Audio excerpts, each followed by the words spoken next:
attendant comme promis Touré Kunda ñoom ñooy nekk invité yeewu leen tey alors ñoom nag dañoo ñeme ay retour de à chaque fois dañuy def retour. non dañoo mos a dem de France yàgg fa dem nañu. dañuy dem rek nañu bu yàgg. dem nañu bu yàgg.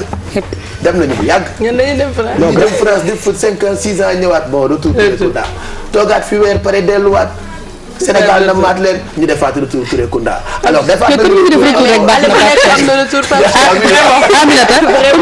rek baax na mais xam nañu ni ñoom dañu leen bëgg et que ñoom tamit dañu bëgg Sénégal Touré Kunda d'abord dañuy fàttali benn reportage boo xam ne ni defoon nañ ko bu yàgg temps boobu noonu indépendance su Sénégal par exemple mu ngi doon doog a am 20 ans et pourtant indépendance Sénégal am na ñaata at am na léegi 45 ans quelque chose comme ça donc 20 ans plus tard ils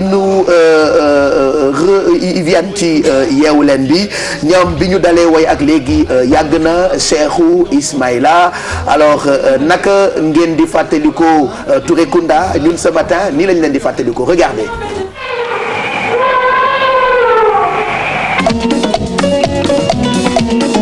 Vingt ans après l'indépendance de leur pays, les Africains accèdent à la reconnaissance de leur musique. Touré Kunda, que la critique a baptisé les Beatles africains, a été reçu par tous les présidents du continent avant d'aller jouer sur les 4 autres. En 85, les Touré Kunda sont les rois de la jungle urbaine.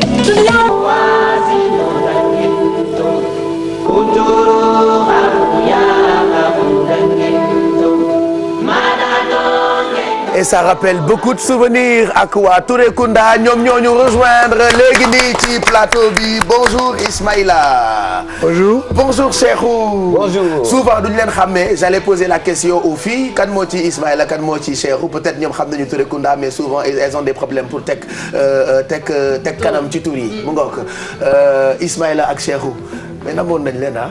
ñoo leen raw. yéen a ngi Sénégal depuis kañ. léegi ça fait une semaine ah. ça fait une semaine que vous êtes là ah. oui mais lan mooy la aller ak retour yi pour lan la. bon aller ak retour yi xam déjà Sénégal suñu réew la.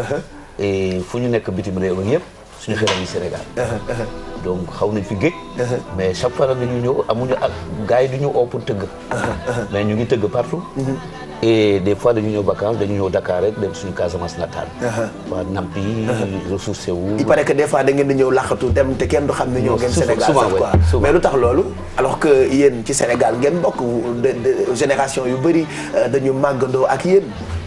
waaw effectivement am nañu toujours yaakaar ne Sénégal la ñu bokk mais léeg-léeg mu am ay fonctionnement yoo xamante ni ça colle pas à notre vision de notre appartenance au Sénégal.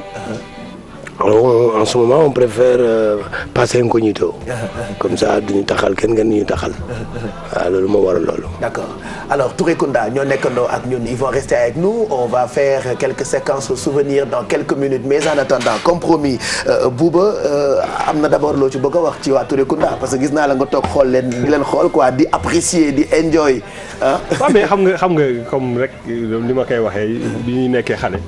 ngay dégg Touré Kunda. ngay fàttaliku premier concert bi ñu defoon ak Youssou Ndour d'ailleurs au stade Demba Diop xaw ma ndax ñu koy fàttaliku. xam nga nekk booy bu ndaw nekk ci suuf di xool affaire yi. tey jii nga toog si benn plateau ak ñoom. comme ça fait plaisir quoi ñi ay monuments lañ moo tax sànq bi nga nee retour ma ne la grand yi mosuñu dem parce que seen way yi boo ko tegee rek xam ni ñii sont toujours là. alors on va se rappeler de quelques chansons yu Touré Kunda est-ce que mën ngeen ma tegalaatal beneen ma xool toujours ñu dégloondoo ko en même temps parce que Touré Kunda mënuñu déglu lépp mais buñ ci tànnee ñaar ba ñett da ci am yoo xam ni dafay daw suñu yaram sax écoutez par exemple cette chanson.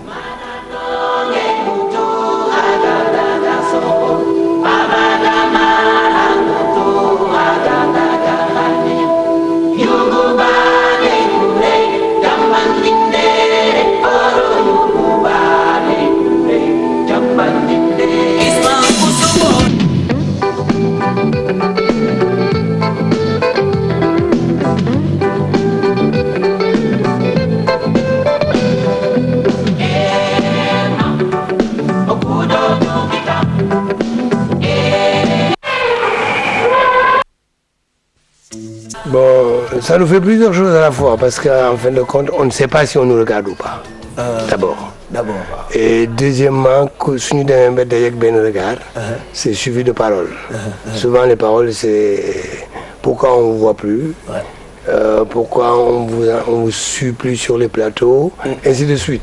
Mais en fait question bu nekk am na réponse parce que pourquoi on ne voit plus, parce que quand on vit caché, on peut pas vous voir. Ça c'est une chose. Deuxième chose bi mooy le système de véhiculation ou de véhiculer les chansons ont changé.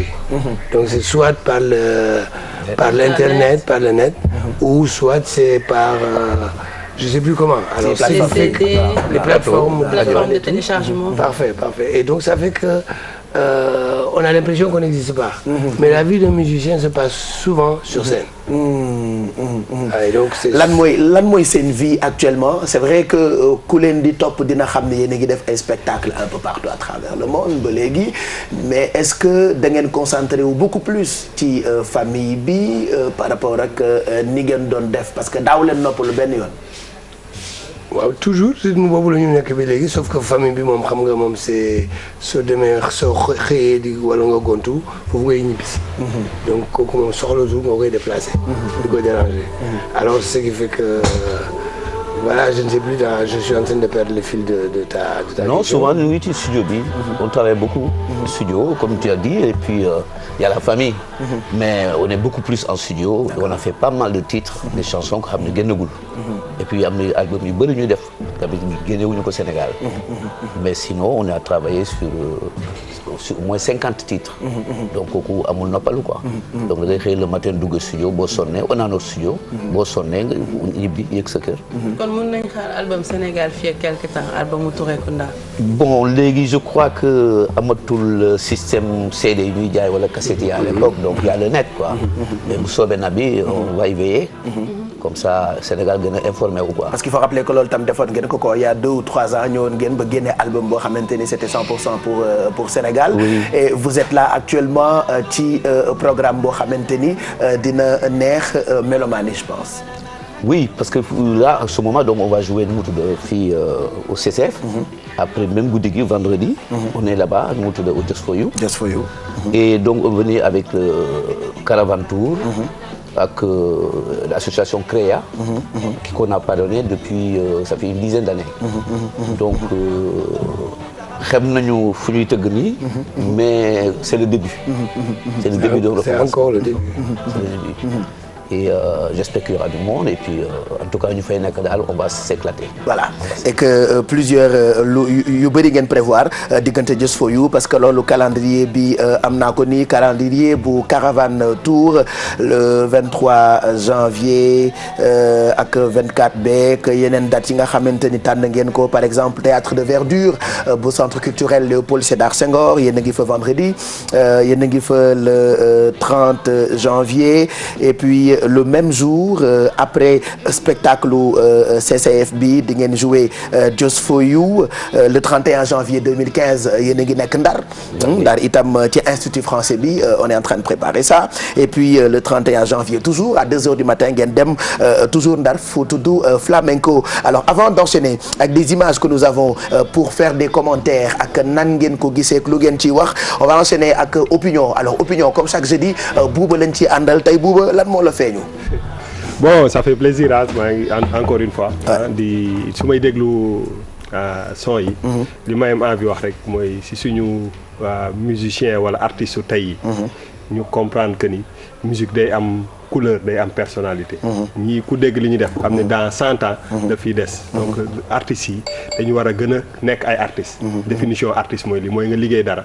un vrai musicien. wala un vrai chanteur 20 ans après nga teg ko. nga xam ni lii. vraiment y a une couleur boo xam ne kenn mënu ko rëbb. ouais, et puis seen ay woy bu defee ay 40 ans. il faut gars yi jàng consommer ko. voilà exactement donc loolu bon lu ma am fierté wax ko la.